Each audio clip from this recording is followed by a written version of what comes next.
বাইরে বেশ শীত সেদিন।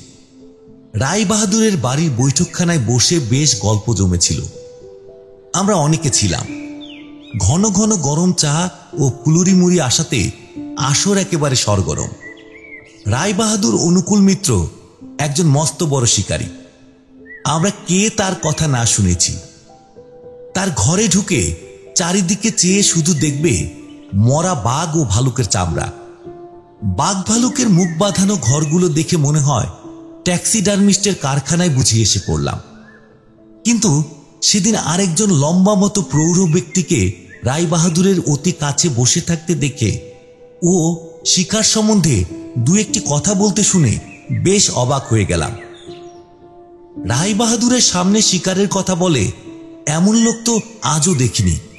যে অনুকূল মিত্র জীবনে 30টি রয়্যাল বেঙ্গল, 15টি লেপার্ড মেরেছেন। ভালুক ও বুনো শুয়োরের তো লেখাজোখা নেই। এছাড়া আছে গন্ডার, আছে বাইসন, আছে অজগর পাইথন, আছে সজারু, আছে কাক, বক, হাঁস। এহেন রায়বাহাদুরের পাশে বসে শিকারের কথা বলা, না, লোকটা কে হে? বড় কৌতূহল হলো জানবার। উপেন বাবু, আমাদের উপেন মাইতি আপন মনে চা খেয়েই চলেছেন। তাকে দেখে বললাম, ও উপেন বাবু, ওই লোকটি কে? উপেন বাবু যেন হঠাৎ ভয় পেয়ে বলে উঠলেন, হ্যাঁ, কই কে? ঘাবড়াবেন না, ওই আধবুড়ো লোকটি কে? উনি? হ্যাঁ, বলুন না। বিজ্ঞ শিকারী নিধিরাম ভট্টাচার্য। নামটা যেন নৈয়ায়িক পণ্ডিতের মতো শোনালো। আপনি অনায়াসে বলতে পারতেন নৈয়ায়িক নিধিরাম সার্বভৌম। তা শিকারের ব্যাপারে উনি বড় কেউ কেটা নন। ওর শিকারযোগ বইটি পড়েননি? 3টে এডিশন হয়ে গেল। আসুন আলাপ করিয়ে দিই। আমার সঙ্গে আলাপ হয়ে গেল। নিধিরাম ভট্টাচার্য যে কোনো কালে চাল কলা বাঁধা পুরুষ ছিলেন না, তা তার কথাবার্তার ধরনে আগেই বুঝেছিলাম। এখন সেটা আরো ভালো করে জানা গেল। নানা স্থানে বাঘ ভালুকের শিকার কিভাবে হয় সে গল্প করলেন। রাত্রে কিভাবে গাছের উপর বসে কাটিয়েছেন, কোন জঙ্গলে একবার বাঘের মুখে পড়েছিলেন, ইত্যাদি নানা গল্প। লোকটি ভালো গল্প বলতে পারেন। এমন সুন্দর নিখুঁতভাবে গল্প বলছিলেন যে আমরা ঘটনাবলী যেন চোখের সামনে ঘুরতে দেখছি। আরো দেখলাম নিধিরাম বেশ প্রকৃতি রসিক ব্যক্তি। জ্যোৎস্না রাত্রি ও বর্ষণমুখর শ্রাবণ রাত্রিগুলোর এমন সুন্দর বর্ণনা দিচ্ছিলেন মুখে মুখে। আমি বললাম, একটা কিছু আশ্চর্য ঘটনা বলুন। নিধিরাম ভট্টাচার্য বললেন, সবই আশ্চর্য, বনের সব ব্যাপারই আশ্চর্য। তবুও কি? ভূতের গল্প? ভূত দেখিনি কোনোদিন চোখে। বিশ্বাস করেন না? বারে, এ আবার অতি অদ্ভুত লোক। বাঙালি হয়ে ভূতে বিশ্বাস করেন না এমন লোক তো দেখিনি। পরে কথার ভাবে বুঝলাম তিনি তন্ত্রমন্ত্রে বিশ্বাসী। বললাম, আপনাদের তন্ত্রশাস্ত্রে ভূত মানে না? তন্ত্রশাস্ত্র আমি পড়িনি, মন্ত্রতন্ত্রের কথা বলছি। ও কিরকম মন্ত্রতন্ত্রের? সব বাজে, ভুয়ো। ও ও ও বাজে? একদম। আমি একেবারে অতটা যেতে রাজি নই। মন্ত্রের শক্তি নিশ্চয় আছে। ওই করে করে দেশটা উচ্ছন্নে গেল। আপনারা ইংরেজি লেখাপড়া শিখেও এইসব মানেন? এইবার নিধিরাম ভট্টাচার্যের উপর আমার শ্রদ্ধা হলো। আশ্চর্য মানুষ তো, আধুনিক মনোবৃত্তি সম্পন্ন প্রৌঢ় ব্যক্তি। আমি বললাম, আপনি সুন্দরবনে গিয়েছেন? অনেকবার। এই মন্ত্রতন্ত্র সম্বন্ধে সেখানকার একটা ঘটনা বলি। আমি বেশ এগিয়ে গিয়ে বসলাম তার কাছে। দিনটা এইসব গল্প শুনবার উপযুক্ত বটে। উনি বলতে লাগলেন, সেবার কাকডাঙ্গার ট্যাকে আমাদের বজরা লেগেছিল। আমাদের যিনি শিকারের গুরু খুলনার উকিল সীতাকান্ত রায়ের ভাইপো শ্যামাচরণ রায় ছিলেন আমাদের সঙ্গে। কথাটা উল্টে বলা হলো, আসলে তার সঙ্গেই আমরা গিয়েছিলাম। নইলে আমাদের অবস্থার লোক আর বজরা কোথায় পাবে বলুন?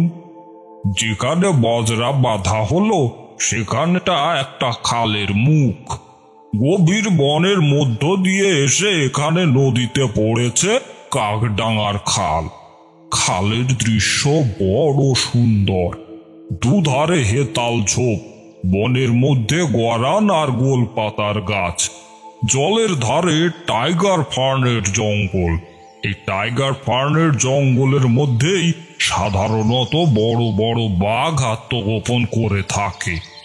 শ্যামাচরণ রায় ফরসিতে তামা খেয়ে নিয়ে আমাদের বললেন, কাকডাঙ্গার খালে ডিঙি ওঠাও। ডিঙি বেয়ে আমরা চললাম খালের মধ্য দিয়ে। সুন্দরবনে যারা কখনো যাননি তারা বুঝতে পারবেন না এই রকম খাল বেয়ে জঙ্গলের মধ্য দিয়ে যাবার সময় কি চমৎকার রূপ চোখে পড়ে সুন্দরবনের।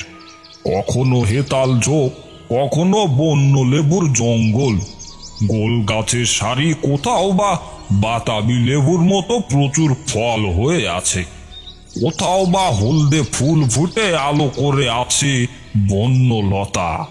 কেয়া ঝোপে কেয়া ফল ফুটে বাতাসকে মিষ্টি করেছে। অনেকে বলেন সুন্দরবন বড় একঘেয়ে। তারা গভীর জ্যোৎস্না রাত্রে এ বনের চেহারা কখনো দেখেননি, অন্ধকারে দেখেননি সূর্য উঠবার আগে রাঙা আলোয় মোড়া নিতম্ব বনানীর রূপ, শোনেননি এ বিচিত্র বিহঙ্গ কাকলি।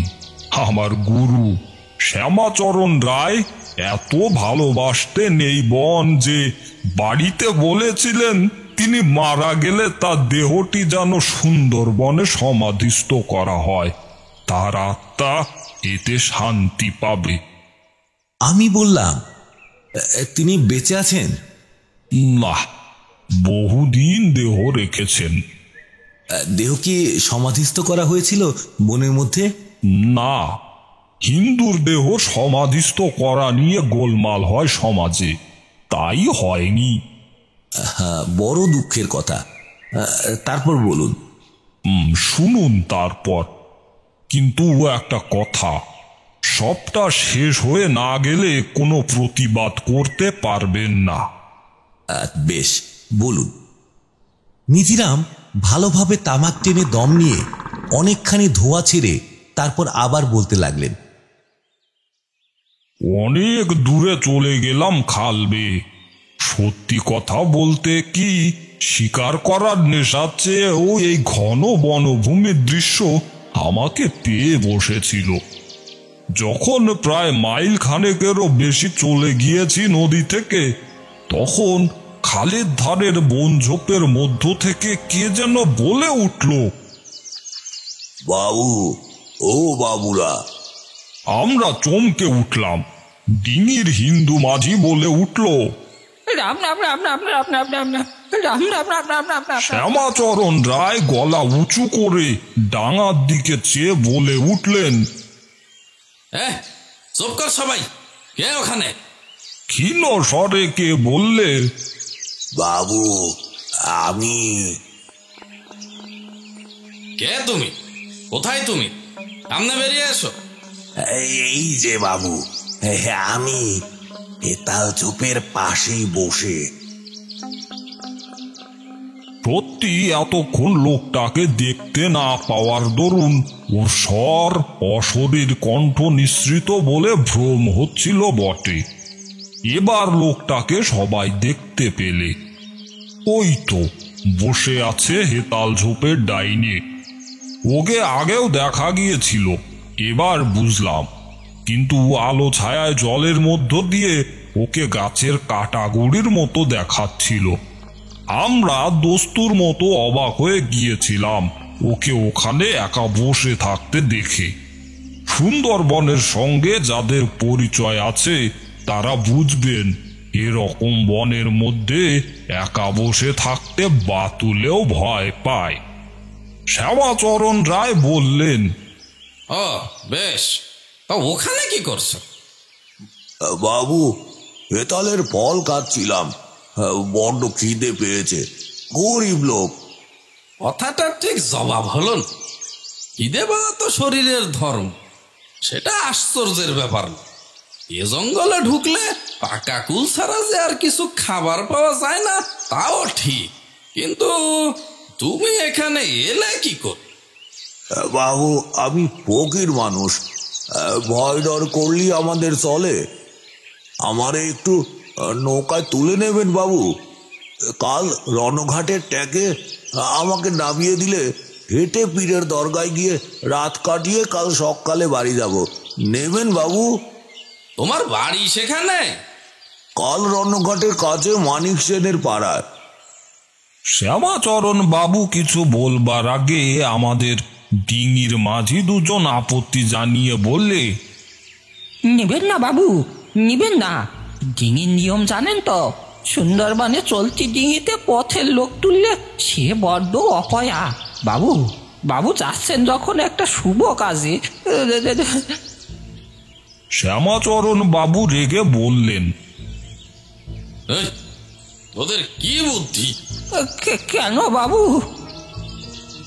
আমার শিকার হোক আর না হোক, ওকে এখানে ফেলে যাব বাঘের মুখে? নিয়ে চলোকে। আর এর পরে কি কথা চলবে? ডিঙি থামিয়ে তাকে উঠিয়ে নেওয়া হলো। আমাদের মনে হলো লোকটা একজন ফকির। সাজ পোশাক দেখে অন্তত তাই আমার মনে হয়েছিল, কিন্তু কি মুসলমান বাইরের সাজ দেখে বোঝা শক্ত। আমরা চুপ করে আছি। শ্যামাচরণ রায় বললেন, কি সাধনা? বাঘ আনবার মন্ত্র জানি কিনা তার সাধনা। আমি বললাম, সেটা আবার কি? আছে বাবু, আমার গুরু আমায় শিখিয়েছে। শ্যামাচরণ বাবু বললেন, হাড়ির মধ্যে মুখ দিয়ে ডাকো? না বাবু, মন্তরে বাঘ আসে। আমরা শিকার করতে চলেছি, তুমি বাঘ এনে দিতে পারলে 10 টাকা বকশিস পাব। বাবু, আপনার দয়া। ফাঁকি দেবার চেষ্টা করবে না। ও কথাই বলবেন না বাবু। লোকটাকে আমরা ততক্ষণে সবাই ঘিরে বসেছি। শ্যামাচরণ বাবু বললেন, সুন্দরবনে একজন লোক আছে যারা শিকারীর সামনে বাঘ হাজির করে পয়সা রোজগার করে। তারা তো হাড়ির মধ্যে মুখ দিয়ে ডাকে যান। তুমি সে দলের নও? আপনাকে আগেই বলেছি বাবু, মন্তর আসল জিনিস, বাঘ টেনে আনে। এই সময় আমি নিধিরাম ভট্টাচার্যকে জিজ্ঞাসা করলাম, হাড়ির মধ্যে মুখ দিয়ে ডাকার ব্যাপারখানা বুঝলাম না তো। নিধিরাম বাবু আমাদের বুঝিয়ে দিলেন, এক শ্রেণীর লোকের পেশা হচ্ছে এই, তারা ঝোপের মধ্যে বসে হাড়ির মধ্যে মুখ দিয়ে বাঘের আওয়াজ নকল করে ডাকে। তাতে নরবাঘ সেখানে ছুটে আসে এবং শিকারীর বন্দুকের পাল্লায় ধরা দেয়। 5 টাকা ছিল ওদের ফি যুদ্ধের আগে, এখন কত জানি না। আমরা বললাম, এমন ভাবে বাঘ আসতে আপনি দেখেছেন? অনেক দেখেছি, তবে সব সময় সফল হয় না ওদের চেষ্টা। বাঘ হয়তো সে জঙ্গলে নেই কিংবা কাছে নেই, নয়তো মানুষের সাড়া পেয়ে পিছিয়ে গিয়েছে। সে অবস্থায় কি হবে? না, তারপর শুনুন। আমি ঘুণ শিকারী, মন্তরে বাঘ এনে দেয় এমন কথা কখনো শুনিনি। শিকার কত এগিয়ে গেল তাহলে ভাবুন তো। শিকারে শখ যাদের আছে তারা জানেন একটা জ্যান্ত বাঘের পেছনে কি খাটনি খাটতে হয় তাকে। জঙ্গল ঠ্যাঙাও, নয়তো মাচান বেঁধে রাত জাগো, সোজা কষ্ট মশাই। আর সে জায়গায় যদি মন্তরে বাঘ আসে তবে শিকার কত সোজা হয়ে গেল বলুন। 5-এর জায়গায় 10 টাকা দিতে কেন তারা আপত্তি করবে? ঠিক কথা, বলুন আপনি। তারপর 2 ঘন্টা কেটে গেল। কাকডাঙ্গার খালের মাজা এসে আমরা নোঙর করলাম। মাজা মানে কি? খালের অর্ধেকটা পার হয়ে এসে। যাই হোক, সন্ধে হয়ে এলো। আমরা সাহস করলাম না এখন ডাঙায় নামতে। রাত্রের খাবার সঙ্গে করে আনা হয়েছিল, তাই খেয়ে সবাই ডিঙিতে শুয়ে রাত কাটিয়ে দিলাম। সমস্ত রাত উত্তেজনায় শ্যামাচরণ বাবুর চোখে ঘুম নেই। তিনি শুধু বসে বসে ফকির সাহেবের আজগুবি মন্তরের কথা শুনছিলেন। সে কতবার সাধনা করেছে বনের মধ্যে এই বাঘ আনার জন্য। গভীর থেকে গভীরতর জঙ্গলে বসে এই মন্তরে সাধনা করাই তার কাজ। আরো কত কি যে বাজে গল্প। সারাদিন খেটে খুটে রাতে যে একটু ঘুমোবে তার উপায় নেই। কিন্তু শ্যামাচরণ রায় স্বয়ং ফকির সাহেবের মুরব্বী, তার কথার উপর কথা বলবে কে? আমরা চুপচাপ শুয়ে ঘুমোবার চেষ্টা করলাম। শেষ রাতের দিকে খানিকটা কৃতকার্য যে হইনি তাও নয়। আমি বললাম, একটা কথা, আপনারা কাকডাঙ্গা খালের মাঝামাঝি এলেন কেন? বজরা ছেড়ে আসার হেতু কি? হেতু খুব স্পষ্ট। বজরায় বসে তো শিকার চলবে না। বজরা আছে নদীতে, তার একদিকে জঙ্গল, অন্যদিকে কুল কিনারা দেখা যায় কি না যায়। ছোট খালের মধ্যে না গেলে দুদিকের জঙ্গল তো তুমি দেখতে পাচ্ছ না। তুমি তো জঙ্গলে চড়ুই ভাতি করতে আসনি। নিধিরাম ভট্টাচার্য একটু তর্কপ্রিয় লোক। কেউ তার কথার প্রতিবাদ পাছে করে এই আশঙ্কায় সর্বদাই কোমর বেঁধে তর্কের জন্য তৈরি হয়ে থাকেন। এবং গল্প শুরু করবার সময়ে কেন যে বলেছিলেন আমার কথার কোনো প্রতিবাদ করতে পারবে না গল্প শেষ না হওয়া পর্যন্ত, এখন তা বুঝলাম। আমরা তাকে বুঝিয়ে সুঝিয়ে সান্ত্বনা দিয়ে বললাম, আপনাকে মাঝে মাঝে প্রশ্ন করছি জানবার আগ্রহে, আপনার গল্পের খুঁত ধরবার জন্য নয়। বলে যান আপনি। নিধিরাম ভট্টাচার্য বললেন, খুব ভালো কথা, শোনো। তারপরে আমাদের গল্প শেষ হয়ে এসেছে। যা কিছু প্রতিবাদ করবার গল্পের শেষে করতে তো তোমাদের বলছি। ডিঙি নোঙর করে সারা রাত্রি সেখানে থাকবার সময় সে রাত্রেই বুঝতে পারা গেল কি ভয়ানক জায়গায় আমরা এসেছি। জ্যোৎস্না রাত্রির আলো ছায়া বারবার কেঁপে উঠে ভেঙে ভেঙে যেতে লাগলো বাঘের গর্জনে। কাকডাঙ্গার খাল সম্বন্ধে শ্যামাচরণ রায় বিবেচনায় ভুল করেননি। ভোরে উঠে শ্যামাচরণ বাবুকে বললাম, চমৎকার জায়গায় এসেছেন। শ্যামাচরণ রায় বললেন, কাঁচা শিকারির মতো কথা হয়ে গেল না? আগে কেন? বনের বাঘ আর শিকারির বাঘ এক নয়। ওরকম বাঘ ডাকে সুন্দরবনের বহু জায়গায়, কিন্তু চোখে দেখতেও পাবে না কোনোদিন একটি। তাই তো ফকির সাহেবকে ধরেছি। এখন ফকির সাহেবের দয়া আর আপনার হাত যশ। সকালের রোদ বেশ উঠলে আমরা সবাই ডিঙি থেকে নেমে বনের মধ্যে ঢুকলাম। ৮ মাইলটাক দূরে একটা ফাঁকা জায়গা আছে বনের মধ্যে, তাকে বলে হাতলবাদিয়ার ডাঙা। সেখানে আমরা রান্না করে খাবো পরে। আমরা জিনিসপত্র নিয়েই নামলাম, নয়তো কে আবার এ বনের মধ্যে দিয়ে ডিঙিতে ফিরবে রান্নার জিনিস নিতে। মাঝি দুজনকেও সঙ্গে নিলাম। এ নির্জন জঙ্গলে তারা দুটি প্রাণী ডিঙিতে বসে থাকতে রাজি নয়। দুদিকে ঘন গরান আর হেতালের জঙ্গল, টাইগার ফার্নের ঘন সমাবেশ। পা বাঁচিয়ে চলতে হয় শুলোর ভয়। সমস্যা হলো গাছের বায়ব্য শিকড় কাদা থেকে মাথা তুলে সুতীক্ষ্ণ সড়কির মতো খাড়া হয়ে থাকে। ধরা পাতার তলায় পা দিলেই রক্তপাত। দুধারে বন, মাঝখান দিয়ে জুড়ি পায়ে চলার পথ। ফকির সাহেব সকলের আগে, তার পেছনে গুরুজি শ্যামাচরণ রায়, তার পিছনে 2 জন লোক, তারপর আমি, সর্বশেষে মাঝি 2 জন। হঠাৎ এক জায়গায় কি একটা শব্দ হলো। শ্যামাচরণ বাবু ও লোক 2 জন চমকে দাঁড়িয়ে গেল। আমি একটু অন্যমনস্ক হয়েছিলাম, ব্যাপারটা না বুঝতে পেরে এগিয়ে গেলাম। বললাম, কি হলো, থামলেন যে? সেই সময় নজর পড়ল দলের পুরো ভাগেই ফকির সাহেব ছিলেন। তিনি নেই। বলতে যাচ্ছি, ফকির সাহেব বুঝি। সর্বনাশ! এমন কাণ্ড কখনো! তার পেছনের লোকটি তখনও আড়ষ্ট ভাবে দাঁড়িয়ে। একজন বললে, বাবু ডান পাশের ঝোপ থেকেই তো।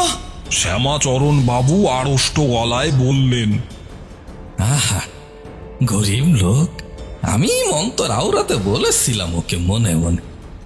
ব্যাপার তখনই শুনলাম, ডান দিকে টাইগার পার্নের বন থেকে ভীষণ এক রয়্যাল বেঙ্গল টাইগার লাফিয়ে পড়ে ফকির সাহেবকে তুলে নিয়ে গিয়েছে। যে দেখে মনে হলো বাঁ দিকের হেতাল ঝোপের মাথা যেন তখনও নড়ছে। আমি রুদ্ধ নিঃশ্বাসে বললাম, তারপর পাওয়া গেল ফকির সাহেবকে? তা কখনো যায়? ওই শেষ। একটা হিংলাজের দানার মালা কেবল একটি হেতালের ডালে বেঁধে ঝুলছিল। আমরা অনেক খুঁজেছিলাম। শ্যামাচরণ রায় বড় শিকারী, বাঘের ধরন ধারণ তাকবাক অনেক কিছুই জানেন, কিছুই করতে পারলেন না। নামও জানি নে ফকির সাহেবের যে কাউকে কোথায় খবর দেব। আমার গুরুজি শ্যামাচরণ রায় বলতেন, লোকটি সত্যিই গুণী ছিল। মন্তরের জোরে বাঘ আকর্ষণ সে ঠিকই করেছিল, আমার অসতর্কতায় মারা পড়ল। বাঘকে আকর্ষণ করতেই শিখেছিল, বাঘের হাত থেকে বাঁচার মন্তর তো শেখেনি।